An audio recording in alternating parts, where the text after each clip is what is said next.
Buenas noches, México. Hace 48 horas les dije quién mató a Carlos Manso. Hoy tengo que revelarles algo peor. Quienes deliberadamente lo dejaron morir. Esta madrugada terminamos de cruzar testimonios de 143 testigos con confesiones de sicarios detenidos. Los 14 guardaespaldas de Guardia Nacional se apartaron deliberadamente siguiendo órdenes del gobernador Ramírez Bedoya de no asfixiarlo, permitiendo que Oswaldo el Cuate Gutiérrez, familiar directo de operadores de CJNG, lo ejecutara tras merodear 30 minutos sin ser cuestionado, y cuando civiles sometieron al sicario, un escolta lo ejecutó en la cabeza para silenciarlo. Cuando tienes 14 guardaespaldas y ninguno te salva, alguien muy arriba dio orden de no salvarte. Oswaldo el Cuate Gutiérrez es originario de Apatzingán, mismo municipio donde 11 días antes ejecutaron a Bernardo Bravo, otro alcalde que combatía extorsión del CJNG, pero lo explosivo es su conexión. El Cuate es sobrino de El Prangana, operador directo de los hermanos Ramón y Rafael Álvarez Ayala Runo y R. En septiembre de 2012, Defensa los detuvo como segundo y tercer hombre del cártel Jalisco. Runo era el segundo después del Mencho. R. era su lugarteniente. Rafael Álvarez confesó que recibía órdenes directas de Mencho para enviar drogas sintéticas a Estados Unidos. La cadena es clara. El Mencho ordenó personalmente la venganza por exhibir al Rino en calzones. Esa orden bajó a R. y R. Ellos la dieron al Prangana, y el Prangana eligió a su propio sobrino. El Cuate no contrataron sicario externo, mandaron familia de confianza, porque si el Cuate caía vivo y hablaba bajo interrogatorio, delataría no solo al CJNG sino a los escoltas federales que cobraron para apartarse, y eso significaría que el gobernador Ramírez Bedoya quedaría expuesto por dar órdenes que permitieron deliberadamente el asesinato. Los 143 testigos coinciden. 1 de noviembre, 7:40 de la tarde. 20 minutos antes del ataque, Manso recorría altares con Dylan de 4 años en brazos. 22 testigos vieron cómo los 14 elementos comenzaron a alejarse uno por uno. No fue reposicionamiento, fue retiro calculado. Primero 2 guardias se alejaron a la derecha, luego 3 a la izquierda, después 4 más hacia atrás, uno por uno, hasta que el perímetro quedó vacío. Una testigo declaró: los guardias se apartaban como si tuvieran orden de dejarlos, solo caminaban hacia atrás y se quedaban lejos. Otro: el presidente estaba completamente solo, no había perímetro visible. Y mientras se alejaban, el Cuate ya estaba adentro. Durante 20 a 30 minutos dio varias vueltas alrededor de los altares, posicionándose, midiendo distancias. 17 testigos vieron a un hombre de sudadera blanca merodeando nervioso, tocándose la cintura, donde llevaba el arma, sudando. Actuaba bajo efectos de drogas. Un testigo declaró: ese tipo estaba claramente drogado, se veía en sus ojos, en cómo no dejaba de tocarse la cintura. Cualquiera sabía que algo malo iba a pasar. Cualquier escolta detecta a un sujeto así en 30 segundos, un tipo drogado merodeando media hora, pero ninguno lo cuestionó, le dieron campo libre. A las 8:10 llegó el momento. Una familia pidió fotografía. Manso se agachó con Dylan en su cuello. El Cuate se abrió paso, sacó su pistola de 9 milímetros y disparó 7 veces a quemarropa. Manso sintió los impactos desgarrando su pecho. Trató desesperadamente de proteger a Dylan, pero sus piernas cedieron y ambos cayeron violentamente sobre las velas encendidas. Dylan quedó empapado con la sangre caliente de su padre que le brotaba del pecho. Sobre su camisa blanca el niño gritaba: papá, papá, papá. Desgarradoramente, sin comprender por qué su padre ya no respondía, porque solo salía sangre espesa de su boca, porque la gente corría aterrorizada entre alaridos mientras las detonaciones aún retumbaban. Los 14 elementos no estaban en posición de interceptar, estaban demasiado lejos, porque les ordenaron apartarse. El Cuate disparó y corrió. Los escoltas reaccionaron, pero no fueron ellos quienes lo detuvieron, fue la multitud civil. Ciudadanos desarmados lo alcanzaron, lo tiraron, lo golpearon, lo sometieron. 54 testigos lo vieron. El Cuate estaba desarmado, boca abajo, manos inmovilizadas. Estaba vivo, consciente, podía confesar. Quien le dio órdenes, quien facilitó acceso, quien de los escoltas cobró para apartarse. Entonces un elemento de Guardia Nacional se acercó con su arma. El sicario estaba controlado por civiles, no representaba amenaza, era la prueba viva más valiosa, y el escolta le disparó en la cabeza y lo ejecutó frente a testigos. 28 personas lo presenciaron. Una señora lo mató cuando ya estaba controlado, ya no era peligro. Un hombre. Todos gritamos que no lo matara, que lo entregara vivo, pero le disparó. Pero hay detalles todavía más perturbadores. Varios testigos declararon que el escolta que ejecutó al Cuate se acercó caminando con absoluta calma, sin prisa, como si tuviera orden clara de lo que iba a hacer. Un testigo declaró: el guardia llegó, miró al tipo en el suelo, sacó su arma y le disparó en la cabeza sin decir una sola palabra, como si fuera parte del plan desde el principio. Otro testigo Varios de nosotros le gritamos que no lo matara, que era evidencia que tenía que hablar, pero el guardia ni siquiera volteó a vernos, simplemente apuntó y disparó, y lo más grave, los otros 13 escoltas que estaban cerca presenciaron esa ejecución sumaria y ninguno intervino, ninguno detuvo a su compañero, ninguno cuestionó por qué estaba ejecutando a un sicario ya neutralizado, simplemente miraron como si todos supieran que ese sicario no podía llegar vivo a ningún interrogatorio porque su confesión delataría demasiada gente poderosa. ¿Por qué ejecutas a un sicario neutralizado? Para que no hable, para que no diga nombres, para que no señale cuál escolta cobró del CJNG, para que no revele quién filtró información. El cuate muerto no delata a nadie. 5 preguntas que nadie quiere responder. Primera, ¿dónde estaban los 14 elementos durante el ataque? Yo declaré que Manso tenía 14 efectivos asignados desde diciembre, pero 143 testigos coinciden, no vimos operativo visible, no había perímetro. Manso estaba solo. Alguien miente. Segunda, ¿cómo pudo el cuate merodear 30 minutos sin ser detectado? Un sujeto drogado, nervioso, tocándose la cintura, pero tuvo todo el tiempo para prepararse, elegir ángulo, esperar el instante preciso. Le dieron campo libre, no fue fallo, fue cumplimiento de órdenes de no intervenir. Tercera, porque los escoltas se alejaron justo cuando Manso recorría los altares más apartados. 22 testigos vieron cómo se retiraban sistemáticamente cuando Manso estaba más vulnerable, lejos de salidas, con su hijo en brazos. La sincronización es demasiado perfecta. ¿Recibieron orden de apartarse? ¿Quién la dio? Cuarta, ¿quién ordenó ejecutar al sicario cuando estaba sometido? El cuate estaba desarmado, controlado, podía confesar todo, y una escolta lo ejecutó frente a testigos. Decisión espontánea o cumplimiento de orden de silenciarlo. Quinta, los 35,000 pesos detectados en depósitos eran solo para información. 20,000 3 días antes, 15,000 al día siguiente en cuentas de personas con acceso a la agenda, pero eso era solo pago por filtrar horarios. La pregunta real es ¿cuánto pagó el CJNG a los escoltas federales que se apartaron? ¿Y cuánto de ese dinero llegó hasta el escritorio del gobernador Ramírez Bedoya? Porque cuando das órdenes de protección laxa que coinciden perfectamente con lo que el cártel necesitaba para ejecutar a Manso, cuando esas órdenes permiten que sicarios merodeen 30 minutos sin ser detenidos, y cuando escoltas federales que tú personalmente elegiste resultan haber cobrado del narco, eso deja de ser coincidencia.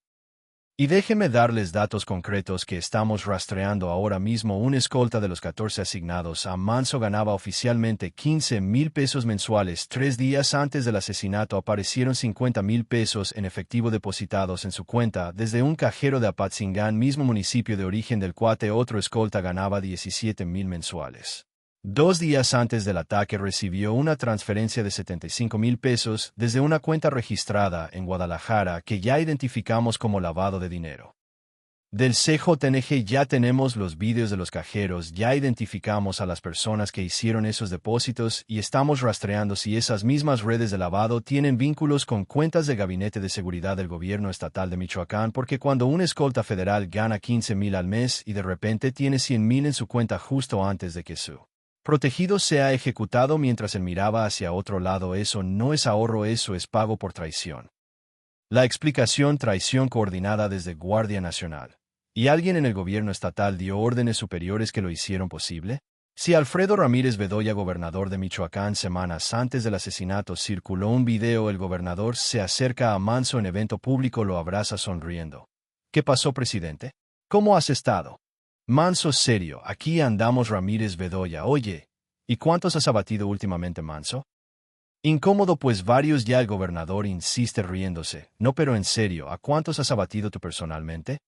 Manso molesto: hemos intervenido en coordinación con el ejército, todo institucional. Ramírez Bedoya se ríe: ay no, presidente, cosa seria. Manso molesto: claro que es cosa seria, por supuesto que es muy seria. Ese video es evidencia de menosprecio. Mientras Ramírez Bedoya preguntaba sonriente cuánto se había abatido. Como si discutiera fútbol, Manso recibía amenazas reales del CJNG como venganza por exhibir a El Rino, mientras el gobernador minimizaba con risas. El alcalde pedía refuerzos porque sabía que el cártel iba a matarlo. Pero hay algo más grave. Fuentes dentro de Guardia Nacional confirmaron: Ramírez Bedoya coordinó personalmente la asignación de los 14 elementos que protegerían a Manso. Él fue el enlace entre el municipio y autoridades federales. Él participó en reuniones donde se decidió cuántos efectivos, qué elementos, bajo qué protocolos. Cuando Manso pedía refuerzos, pasaban por él. Gobernador Manso le advirtió múltiples veces que las amenazas del CJNG eran reales y graves. Le sé que van a matarme en evento público, necesito protección reforzada, pero el gobernador minimizó esas advertencias, las trató como exageraciones de alcalde dramático, y fuentes confirmaron que hubo orden verbal, desde coordinación estatal a los 14 elementos la instrucción. El alcalde Manso exagera las amenazas, es muy dramático, no lo traten como presidente de la República, déjenlo moverse con libertad, no restrinjan sus movimientos ni limiten su contacto con la gente, que no se sienta acorralado, déjenlo convivir naturalmente. Esa orden vino de la estructura de Ramírez Bedoya, no fue decisión de escoltas, fue cumplimiento del lineamiento superior. Los 14 que se apartaron no desobedecían, seguían órdenes al pie de la letra, les dijeron no asfixien al alcalde, déjenlo moverse libre. Y eso hicieron, se apartaron, le dieron espacio, y en ese espacio entró el cuate con su pistola y vació el cargador en el pecho de Manso. Pero hay algo que tengo que mencionar porque explica por qué fue tan fácil infiltrar y comprar elementos de seguridad. Semanas antes del asesinato, Manso tuvo conflictos violentos con policías locales y estatales. Circuló un video donde convocó a policías municipales, que se manifestaron públicamente, los regañó duramente, y varios le contestaron agresivamente. Uno le gritó que él no lo había puesto ahí, pero hay otro video todavía más explosivo. Manso tuvo un altercado físico con un elemento de la Guardia Civil Estatal y le soltó una cachetada en plena cara frente a todos. Ese video circuló durante semanas en todos los grupos de WhatsApp de corporaciones policiales de Michoacán. La humillación para ese elemento fue brutal y pública, y cuando alguien del Cártel Jalisco vio ese video, identificó al policía humillado, lo buscó personalmente y le ofreció 20,000 pesos por simplemente decir dónde estaría Manso el 1 de noviembre cuando hay elementos resentidos públicamente humillados con deudas. El crimen organizado no necesita convencer demasiado, solo necesita encontrar un traidor, y con ese único traidor consiguieron la información crítica que después se convirtió en 7 disparos mortales. Pero esos conflictos eran con policías locales y estatales. Los 14 guardias federales que fallaron no tenían ese historial, ellos fallaron porque obedecieron órdenes del gobernador de protección laxa y porque algunos cobraron dinero del CJNG directamente. La pregunta, ¿eso fue incompetencia o complicidad? Porque cuando personalmente eliges guardaespaldas, cuando alguien te advierte que lo van a matar en evento público, cuando minimizas advertencias tratándolas como exageraciones, cuando das instrucciones de no proteger de verdad, sino protección simbólica laxa, cuando permites que se aparten y cuando finalmente lo matan exactamente como advirtió en el tipo de evento que mencionó, eso deja de ser negligencia, eso tiene otro nombre. La reacción en el funeral confirmó que la calle entera ya había llegado a esa conclusión. Cuando Ramírez Bedoya apareció en la puerta de la funeraria, explotó la furia contenida. Cientos de voces gritaban al unísono: asesino, asesino, tú lo entregaste, vendiste Manso al narco. ¡Cobarde! ¿Cuánto te pagó el CJNG? ¿Cuántos alcaldes más vas a entregar, gobernador? Una señora se le plantó enfrente con lágrimas. Tú lo dejaste solo, gobernador, tú permitiste que lo mataran. Cuando pidió ayuda tú sabías exactamente lo que iba a pasar. Dime cuánto te pagaron por su cabeza. Un hombre le aventó flores a sus pies. Esto es lo único que mereces, traidor. Flores para todos los muertos que has entregado uno por uno. Flores para los 7 alcaldes que caen mientras tú sigues libre. Otro hombre se abrió paso. Tú diste las órdenes para que los guardias se apartaran. Todo Michoacán lo sabe, el CJNG opera con tu protección. Una mujer joven con bebé, mi primo era policía, y le dijeron que tú ordenaste protección laxa, que dejaran a Manso vulnerable para que el narco lo alcanzara. ¿Cuánto cobras por cada alcalde que entregas? Ramírez Bedoya tuvo que casi correr hacia su camioneta blindada rodeado por 20 escoltas armados mientras cientos lo insultaban. Lo expulsaron del funeral acusándolo de complicidad con el CJNG. Y Manso no fue el primer alcalde asesinado bajo Ramírez Bedoya, fue el 7º en menos de 3 años. Enrique Velázquez de Aguililla muerto con tortura, César Valencia también de Aguililla emboscado en su camioneta, Guillermo Torres de Churumuco ejecutado en Taquería de Morelia, Yolanda Sánchez de Cotija secuestrada y asesinada, Marta Laura Mendoza de Tepalcatepec atacada en su casa, Salvador Bastida de Tacámbaro asesinado con su escolta, y ahora Manso con su hijo en brazos. 7 alcaldes bajo el mismo gobernador. 7. Y la pregunta que arde en todo Michoacán: ¿cuántos más vas a entregar, Ramírez Bedoya? ¿Cuántos alcaldes más tienen que morir bajo tu gobierno antes de que alguien investigue tus vínculos con el CJNG? ¿En cuántos de esos 7 casos diste órdenes similares de protección laxa? ¿En cuántos minimizaste advertencias para facilitar que el narco los alcanzara? ¿En cuántos les dijiste a guardias que no asfixiaran a los alcaldes para que el cártel tuviera campo libre? Porque 7 alcaldes en 3 años bajo un gobernador que coordina esquemas de protección, no es mala suerte ni incompetencia, es patrón criminal sistemático, es evidencia de que estás entregando alcaldes al crimen organizado deliberadamente, ya sea por dinero, por miedo o por complicidad directa. Y 11 días antes de asesinar a Manso ejecutaron a Bernardo Bravo en Apatzingán, mismo estado, misma denuncia de extorsión del CJNG, mismo método en evento público. También sus escoltas se apartaron por órdenes del gobernador, también le dio protección laxa entre Bravo y Manso 11 días, donde el gobernador pudo revisar protocolos, depurar escoltas. Comprometidos, modificar estrategias. ¿Qué hizo? Nada, mataron a Bravo y siguió igual. 11 días después mataron a Manso con el mismo patrón. Si conocen otros casos de alcaldes amenazados o tienen información sobre infiltración en seguridad, compartan esta información para que más personas conozcan estos patrones.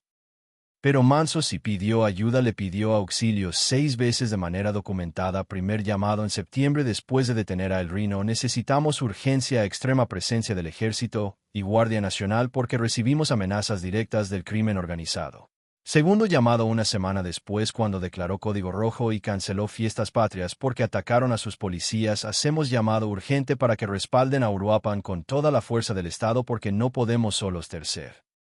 Primera semana de octubre solicitando armamento pesado para sus policías, pidiendo ametralladoras mini mexicanas. Cuarto llamado 8 de octubre de 24 días antes de morir, no dejen solo a Uruapan en combate de delitos federales. Quinto llamado a mediados de octubre pidiendo que no retiraran los pocos elementos desplegados, y el sexto fue el más desgarrador 3 semanas antes de morir. No quiero ser un presidente municipal más de la lista de ejecutados, no quiero que la policía municipal siga haciendo. Estadística: 6 súplicas desesperadas documentadas y la respuesta fue mandar 14 elementos que obedecieron órdenes del gobernador de apartarse. Ahora la cadena completa del crimen nivel 1. El Mencho ordenó personalmente la venganza por exhibir al Rino en calzones. En la lógica del narcotráfico, esas humillaciones públicas no se perdonan. No es decisión regional, es orden de cúpula con todo el respaldo del cártel nivel 2. La orden bajó a Runo y R. Hermanos identificados en 2012 como segundo y tercer hombre del CJNG. Runo recibía órdenes directas del Mencho para drogas a Estados Unidos. Estos hermanos son estructura de confianza absoluta. Ellos coordinaron toda la operación de venganza a nivel 3R y R transmitieron la orden a El Prangana, operador de alto nivel en Uruapan y Apatzingán. Él coordina extorsiones a aguacateros, controla células de sicarios, administra casas de seguridad. Él diseñó específicamente cómo se ejecutaría el ataque. Él eligió momento, lugar. Sicario nivel 4. El Prangana no contrató sicario externo, eligió a su propio sobrino. El cuate es familiar directo, es familia de sangre dentro de la estructura. El operativo era tan delicado que necesitaban a alguien de absoluta confianza, alguien que no fallara, alguien dispuesto a morir o ser detenido sin hablar. Por eso eligieron al cuate, porque era familia, porque lo conocían desde niño, porque sabían que cumpliría hasta las últimas consecuencias. Nivel 5. Los facilitadores internos, pero el cuate no pudo ejecutar el ataque, solo alguien le filtró información detallada, alguien le confirmó horarios exactos, alguien le dijo que el alcalde estaría sin chaleco, alguien le avisó que sería evento familiar masivo, y algunos de los 14 elementos recibieron dinero o instrucciones del gobernador de apartarse. Por eso uno ejecutó al cuate cuando estaba sometido para silenciar la única prueba viva que podía delatar a todos los traidores. Los números: 50,000 pesos costó comprar a los sicarios, 35,000 adicionales a filtradores que dieron ubicación exacta, 20,000 3 días antes y 15,000 al día siguiente. Ya rastreamos esos movimientos, ya identificamos a las personas, pero falta lo más importante: ¿cuánto más pagaron a escoltas que se apartaron? ¿Cuántos de los 14 cobraron 50,000 por cabeza? ¿100,000? ¿200,000? Para el CJNG, que extorsiona decenas de millones mensuales en aguacate, comprar guardaespaldas federales son centavos insignificantes, y eso explica por qué un escolta ejecutó al sicario para protegerse, porque si el cuate confesaba nombres bajo interrogatorio, todos los guardias comprometidos caerían detenidos por complicidad en homicidio calificado. Y hay otro elemento: la pistola de 9 milímetros que usó el cuate no era nueva, ya tenía historial criminal en operaciones del CJNG. El 17 de septiembre. Esa pistola ejecutó a 2 personas apodadas Omi y Yagi. La en Calzoncin en octubre apareció en operativo de Huertas, donde hubo enfrentamiento el 1 de noviembre mató a Manso misma arma en 3 operativos de cártel. Eso confirma que no fue ataque improvisado, fue venganza planificada desde agosto, desde que Manso exhibió a El Aino en 48 horas. Vamos por todos, ya identificamos a Oswaldo el Cuate y su red familiar, ya sabemos quiénes son el Prangan, Aruno y R, y cómo operan, ya sé cuáles escoltas cobraron para apartarse, ya sé quién dio orden de ejecutar al sicario, ya sé que el gobernador Ramírez Bedoya dio instrucciones verbales de protección laxa que permitieron todo, ya sé cuánto pagó el CJNG por cada traidor. Y en 48 horas caen todos: el operador, los escoltas, traidores, los que filtraron, los que cobraron, todos, porque esto no fue fallo de seguridad, esto fue entrega coordinada, y las entregas se castigan como complicidad en homicidio. Pero hay una pregunta que me quita el sueño. ¿El gobernador Ramírez Bedoya dio esa orden de protección laxa por simple incompetencia o sabía exactamente lo que iba a pasar? ¿O hay algo todavía más oscuro? ¿Tiene vínculos directos con el CJNG? ¿Le pagan por entregar alcaldes? Por eso 7 han caído bajo su gobierno, porque cuando le dices a 14 guardaespaldas que no protejan de verdad a un hombre que sabe que lo van a matar, cuando esas órdenes coinciden perfectamente con lo que el cártel necesitaba, cuando escoltas que tú elegiste resultan haber cobrado del narco, cuando tu estado tiene 7 alcaldes ejecutados en 3 años y cuando lo matan exactamente como advirtió, eso deja de ser negligencia, eso es complicidad criminal, eso es entregar deliberadamente a autoridades al crimen organizado, y la única pregunta que queda es: ¿lo haces por dinero, por miedo o porque directamente trabajas para ellos? Dylan, ese niño de 4 años con la camisa empapada de sangre de su papá, vas a ver toda la verdad, vas a ver que el cuate jaló el gatillo, vas a ver que escoltas cobraron para apartarse, vas a ver que el gobernador dio órdenes de no proteger de verdad, y vas a ver que su papá murió no porque el CJNG fuera más fuerte, sino porque quienes juraron protegerlo lo traicionaron. Mientras cobraban del narco o seguían órdenes criminales del gobernador. 50,000 pesos costó comprar a los sicarios, 35,000 costó comprar la información. ¿Cuánto costó comprar a los guardaespaldas que se apartaron? ¿Cuánto costó la orden del gobernador que los hizo apartarse? Esas preguntas vamos a responder, porque los traidores no solo visten sudadera blanca y disparan 9 milímetros, también visten uniforme de Guardia Nacional y obedecen órdenes de gobernadores, y todos van a pagar.